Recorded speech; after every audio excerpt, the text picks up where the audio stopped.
very strong at the border. We're very strong on security. We want security for our country. The Republicans want security and insist on security for our country, and we will have that.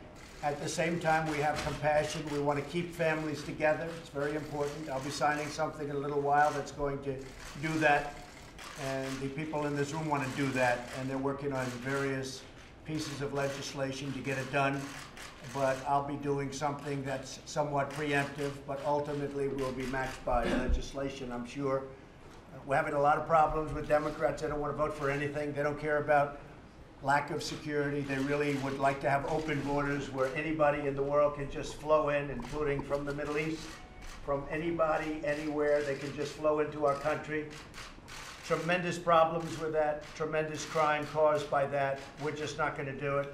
I do want to say that because we're all so busy, and I just mentioned to the congressmen and the senators in the room that we are going to cancel and postpone tomorrow's congressional picnic. We have a congressional picnic tomorrow, and I was just walking over to the Oval Office and I said, you know, it doesn't feel right to have a picnic for Congress when we're working on doing something very important. We have many things that are important. We're talking about trade, we're talking about many, many things, but it didn't feel exactly right to me. So we will be officially postponing the congressional picnic for tomorrow. We'll make it another time when things are going extremely well. And they are going for the country extremely well.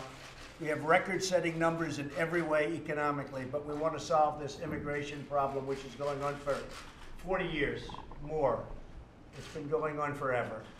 And we want to see if we can solve it, so we are canceling or postponing the congressional picnic tomorrow. Would anybody in the room have any question or statement that you'd like to make while the press is here? Anybody? Anybody? I'll say one, Mr. President. Yes. You know, on the issue of immigration, trade, and investment, these are all areas where Congress has a lot of authority under the Constitution, and you have authority. The executive branch has authority under the Constitution. I think that's why meetings like this are really important, bringing the leadership on both sides together because they're important issues. So appreciate the opportunity to let you see our views, hear our views on these issues where we share authority on important matters.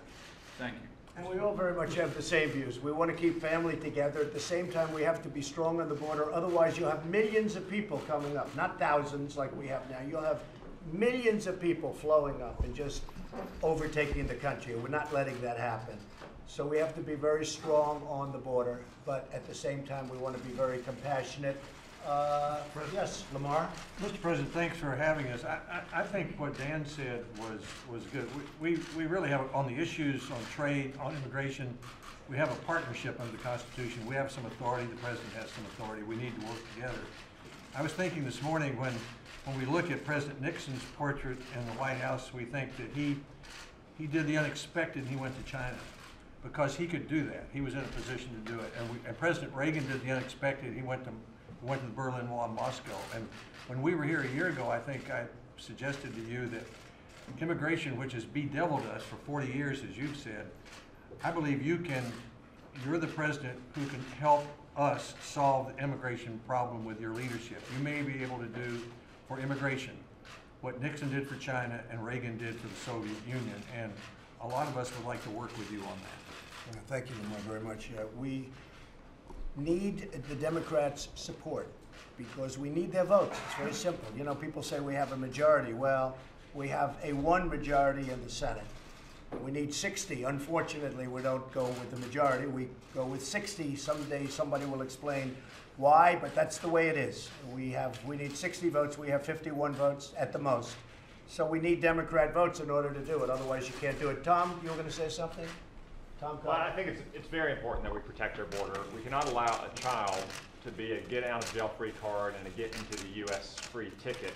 But at the same time, as you said, as we've all said, we'd like to keep families together, keep them together at the border for the orderly and timely processing of the adult immigration claim. If it's a lawful, legitimate claim, we can admit the family into the country. If not, they'll have to go back to their home country.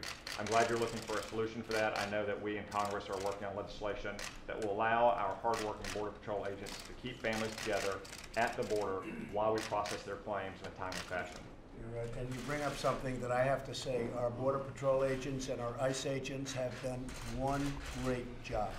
ICE is we're throwing by the thousands, MS-13, they come into the country. We're liberating towns on Long Island and other places. We're throwing them out by the thousands, but we need laws that don't allow them to come back in.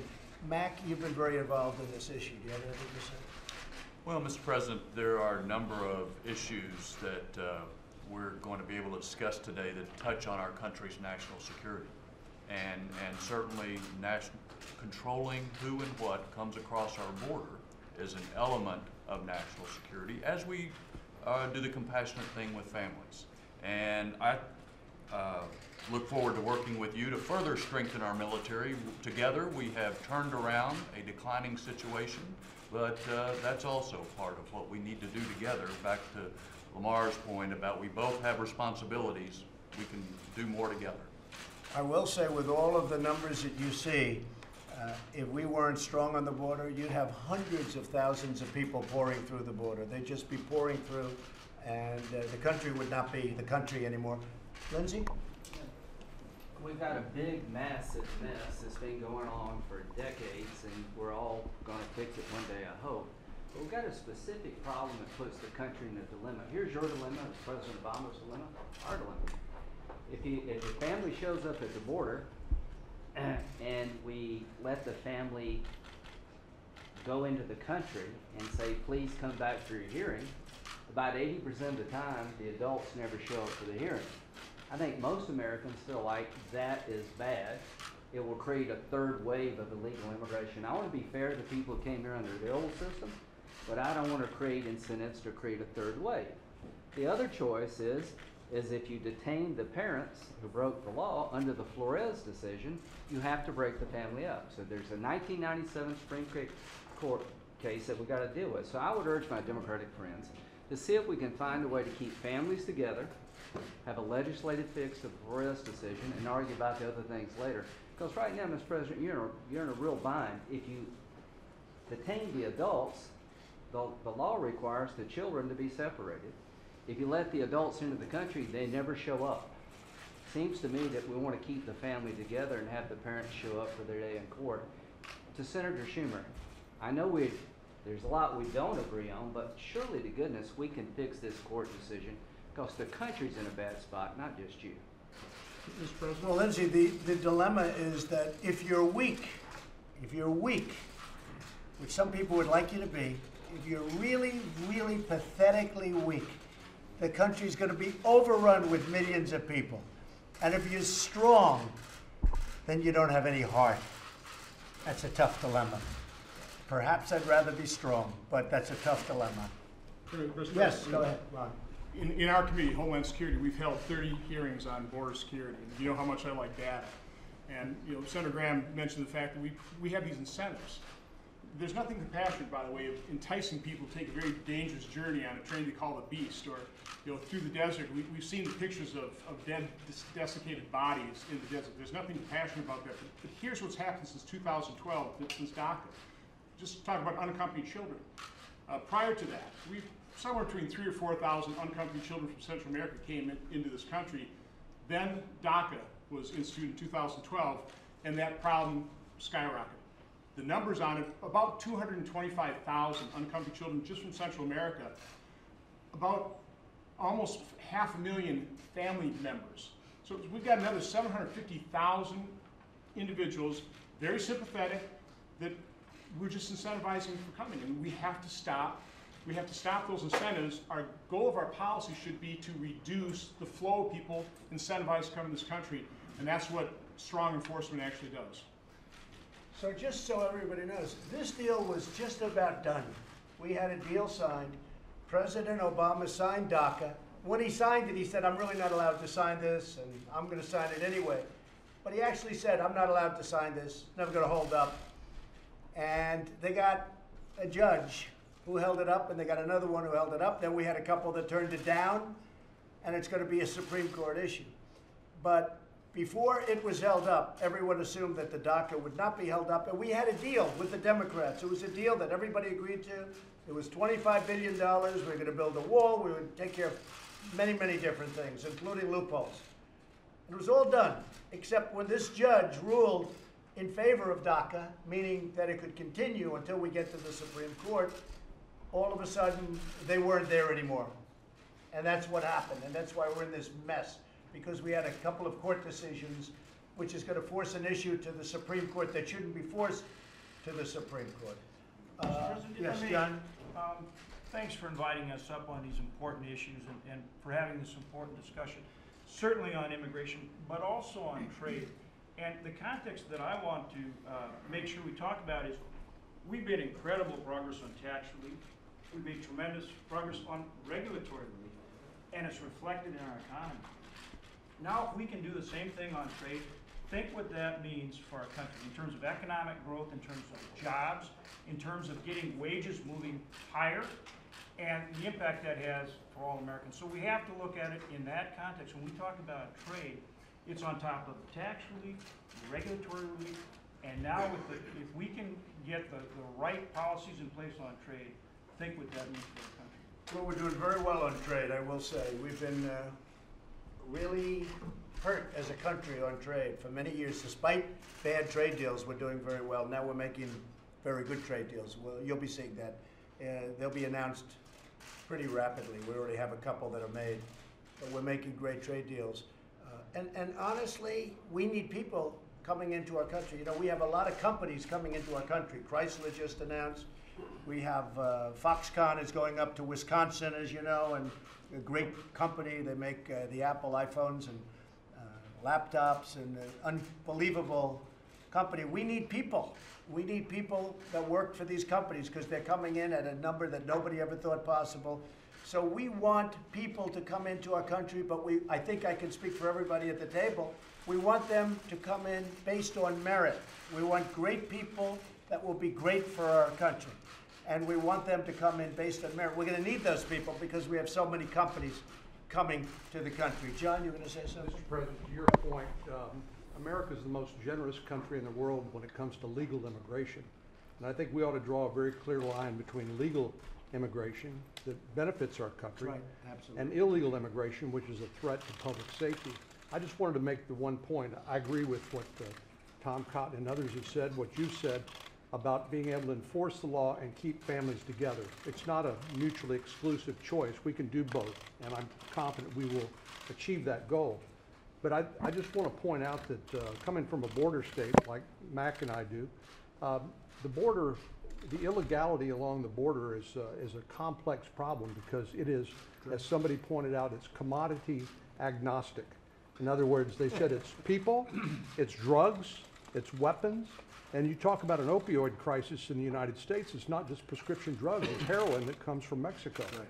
So this is a very complex situation. We need law and order along the border. Everybody agrees with that.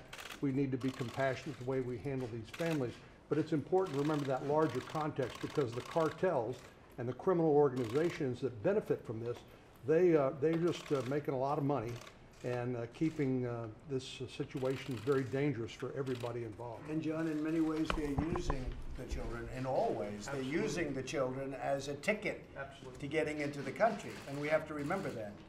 You know, there's a number of the 12,000 children, 2,000 are with the parents, and 10,000 came up with some really horrible people in some cases.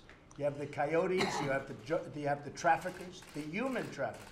Not only drug traffickers, but you have the human traffickers, and they use these children as passports to get into the country. So we have to work on that too. It's a very complex issue. It has been going on. You shouldn't feel guilty because it's been going on for many, many years, many, many decades. But we're going to solve that along with a lot of other problems that we've already solved. We're doing well at solving problems. You know, when I became president, we had North Korea, we had the Iran deal, which was no good. We had lots of problems with trade and bad trade deals. There are a lot of things that we solved and we're solving that, in theory, I shouldn't have had to solve. These are things that should have been solved for a long time.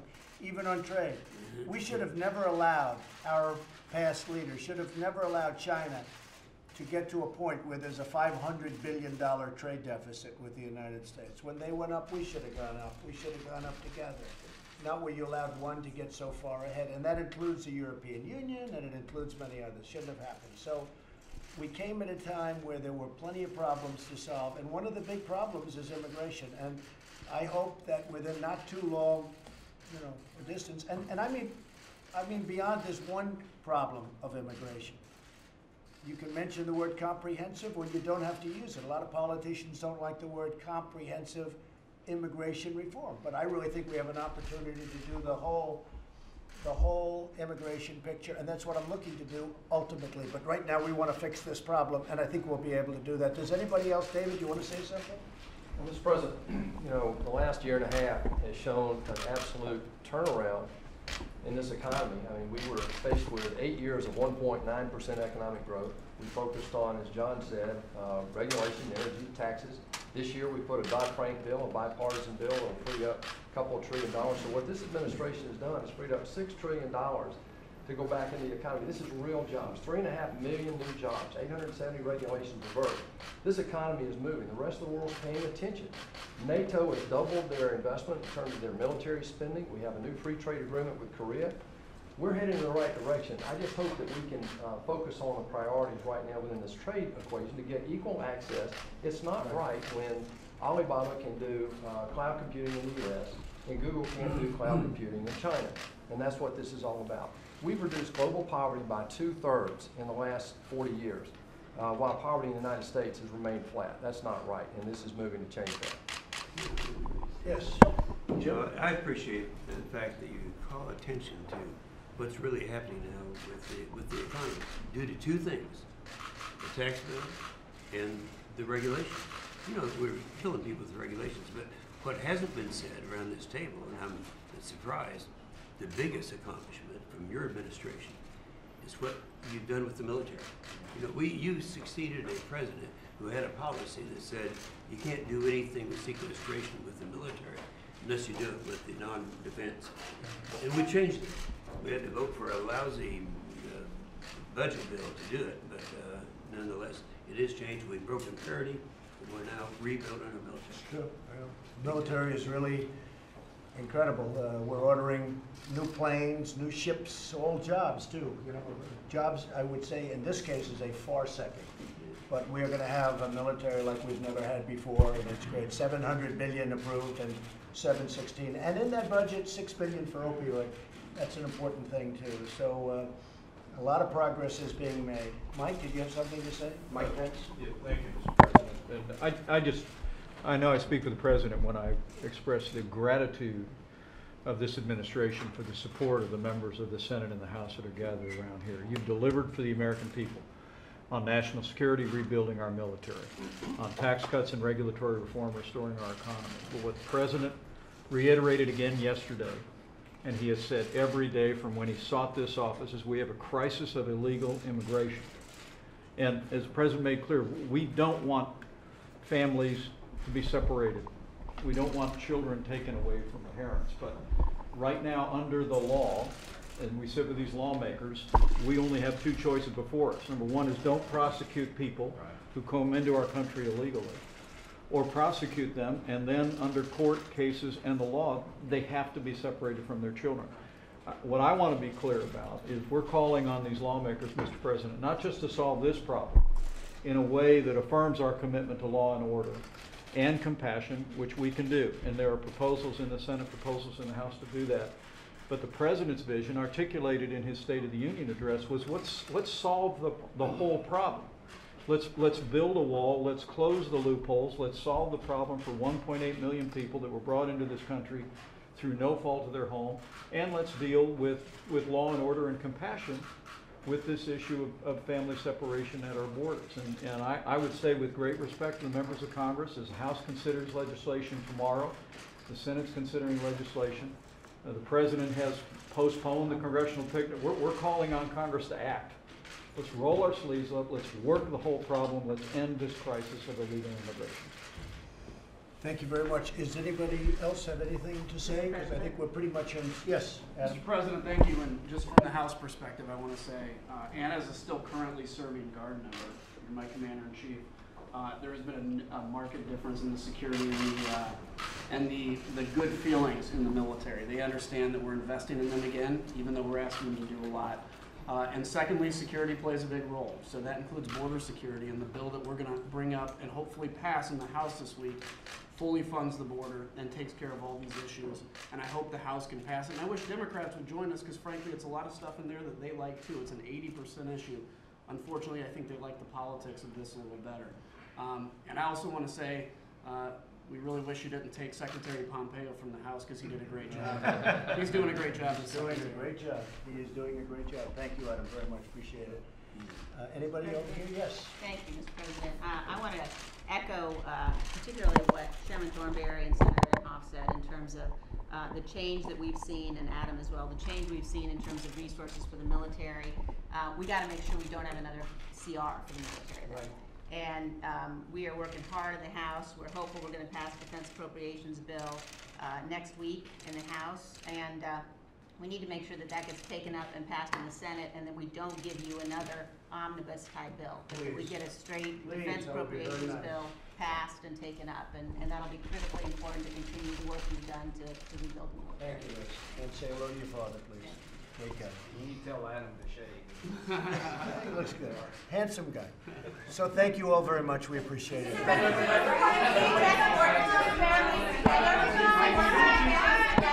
We are. We're looking to keep families together. It's very important. We're going to be signing an executive order. We're going to also count on Congress, obviously, but we are signing an executive order in a little while. We're going to keep families together, but we still have to maintain toughness, or our country will be overrun by people, by crime, by all of the things that we don't stand for and that we don't want. So I'm going to be signing an executive order in a little while before I go to Minnesota.